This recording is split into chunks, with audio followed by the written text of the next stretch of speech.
তো বন্ধুরা, আজকে দেখবেন আপনারা কিভাবে দুইটি অ্যাপসের মাধ্যমে যে কোনো লোগো তৈরি করবেন।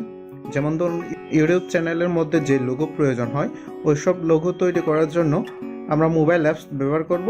আর মোবাইল অ্যাপস ব্যবহার করার জন্য আমরা যে দুটি অ্যাপস নিব সেগুলো হচ্ছে যে pixelLab এবং picsArt।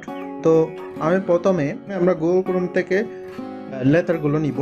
আমি আমার প্রয়োজন অনুসারে আমি লেটারগুলো ডাউনলোড করে নিলাম। ডাউনলোড করার পরে আমি প্রথমে pixelab যাব। pixelab যাওয়ার পরে দেন এই যে কর্নারে যে প্লাস বাটন ছিল ওইটা আমি ক্লিক করব। ক্লিক করার পরে আপনারা দেখতেছেন এখানে নানা ধরনের অপশন। তো আমি ফ্রম গ্যালারিতে যাব। যাওয়ার পরে দেখেন এইগুলো কিন্তু আমার ডাউনলোড করা। আমি পিএনজি মোডের ইমেজটা নিব। পিএনজি মোডের ইমেজটা নেওয়ার পরে দেন ওকে। ধরুন আমি পিএনজি মোডের কালারটা চেঞ্জ করতে চাচ্ছি। তো পিএনজি মোডের কালারটা চেঞ্জ করার জন্য এই যে কালার ফিল্টার্স এখানে যাব। যাওয়ার পরে আপনারা দেখেন এই যে প্রথমে যে অপশনটা আছে এটা আমি কমাবো বাড়াবো, দেখেন সঙ্গে সঙ্গে কিন্তু কালারটা চেঞ্জ হয়ে যাচ্ছে। তো আমি একটা নির্দিষ্ট কালার নিব। আচ্ছা, এই কালারটা নিব আমি। দেন ওকে। এই যে এইখানে যে টেক্সটটা আছে এই টেক্সটটা আমি কি তুলে দিব। তুলে দেওয়ার জন্য এই যে এখানে ক্লিক করলে এখানে ওকে, দেন উঠে গেল। উঠে যাওয়ার পরে আমি এটা কি করব, পিএনজি মোডে একদম ব্যাকগ্রাউন্ডটা পিএনজি মোডে করে দিব। এটাকে আমি কি করব, এটাকে আমি সেভ করব। সেভ করার জন্য এই যে ফাইল বাটনে যাব। ফাইল বাটনে যাওয়ার পরে সেভ ইমেজ আমি ডিফল্ট না দিয়ে আমি আলট্রা করে দিব। পরে আবার এগেন আরেকটা নিব।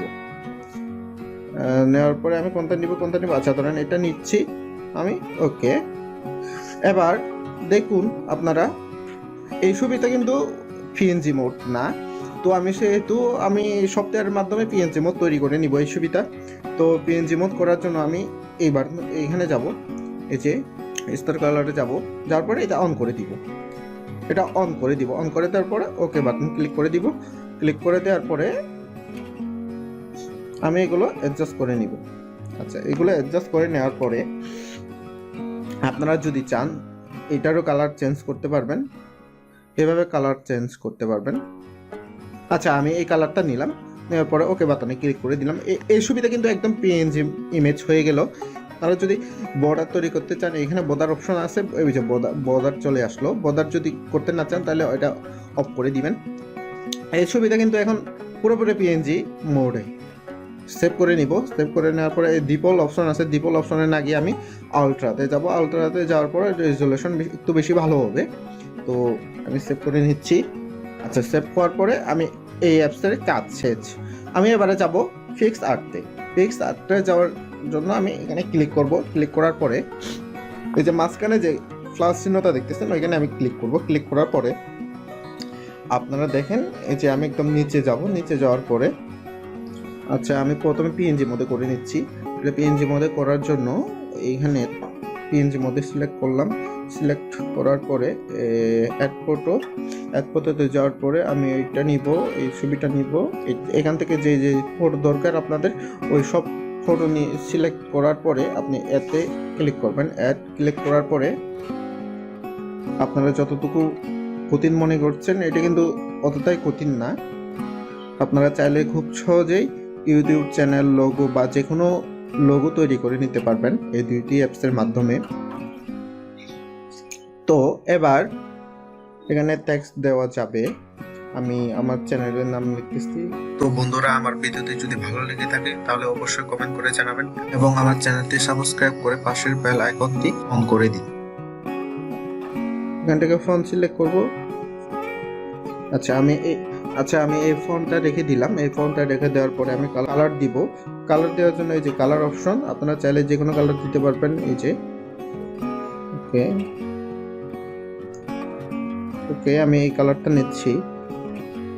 দেন টেক্সট আপনারা যদি চান আবার গর্জিয়াস করে নিতে পারবেন।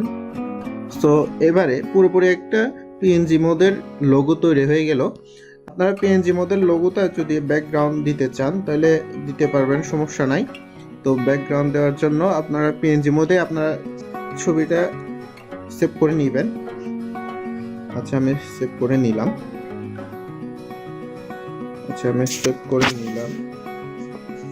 পিএনজি মোডে সেভ করে নেওয়ার পরে পিএনজি মোডে ছবিটা সেভ করার পরে এইভাবে চলে আসলো। তো আমি ব্যাকগ্রাউন্ডের জন্য যাব, আবার এগেন এখানে যাব, পিক্সআর্টে যাব, এগেন আলাদা একটা ব্যাকগ্রাউন্ড নেওয়ার জন্য আমি কোথায় যাব, এই যে ফিটে যাব। ফিটে যাওয়ার পরে আপনারা দেখেন এই যে ব্যাকগ্রাউন্ড, আপনারা কি ব্যাকগ্রাউন্ড নেবেন সবগুলো এখানে আসতেছে, ব্লারও করে নিতে পারবেন। আচ্ছা, আমি এই কালারটা নিচ্ছি, এটা নেওয়ার পরে আমি ওকেতে ক্লিক করে দিলাম। ক্লিক করার পরে আমি ওই যে একটু আগে যে পিএনজি মোডের ছবিটা তৈরি করে নিলাম, লোগোটা তৈরি করে নিলাম, ওই লোগোটা আমি নিয়ে আসবো। অ্যাড ফটোতে ক্লিক করে ওই লোগোটা আমি নিয়ে নিব। নেওয়ার পরে ওকে, এই যে লোগোটা কিন্তু এটা পিএনজি মোডে চলে আসলো। এবারে আপনারা যদি চান সার্কেল দিব, তাহলে সার্কেল দেওয়ার জন্য আপনারা এই যে এখানে ক্লিক করে নেবেন। ক্লিক করার পরে ওকে, ওকেতে ক্লিক করব, সেভ। সার্কেলটা চলে আসলো। আমি আলাদাভাবে আরেকটা সার্কেল দিব। এটা ওই সার্কেলটা দেওয়ার জন্য আমি ড্রতে যাব। ড্রতে যাওয়ার পরে ড্র অপশনে ক্লিক করার পরে আমি এখানে দেখেন এই যে এই অপশনে ক্লিক করলে আপনারা যেখানেই টাচ করবেন ওইখানেই হয়ে যাবে। এটা আমি অ্যাডজাস্ট করে নিব। আমি কি করব, ওকেতে ক্লিক করে নেব। ওকেতে ক্লিক করার পরে দেন আমি কি করব, এখানে সেভ বাটনে ক্লিক করে দিব। সেভ করার পরে এবার দেখেন ছবিটা এই যে এভাবে চলে আসছে। এইভাবে কি আমি চাইলে ইউটিউব চ্যানেলে লোগোটা দিতে পারবো? না, অবশ্যই না। সেক্ষেত্রে আমাকে এই লোগোটা পিএনজি মোডে করে নিতে হবে। তো আমি পিএনজি মোডে নেওয়ার জন্য আবার এগেন পিক্সল্যাবে যাব। ওকে, আমি গ্যালারি নিচ্ছি। গ্যালারিতে নেওয়ার পরে আমি ছবিটা কোথায় খুঁজবো, এখন দেখেন রিসেন্ট। ওকে, সব ঠিকঠাক হওয়ার পরে আমি ওকেতে ক্লিক করে দিচ্ছি। এই যে এভাবে চলে আসলো। দেন আমি এটা রিমুভ করে দিব। ওকে, দেন আমি সেভে যাব। সেভে যাওয়ার পরে আলট্রাতে ক্লিক করে সেভ দিব। একদম পিএনজি মোডের লোগো তৈরি হয়ে গেল।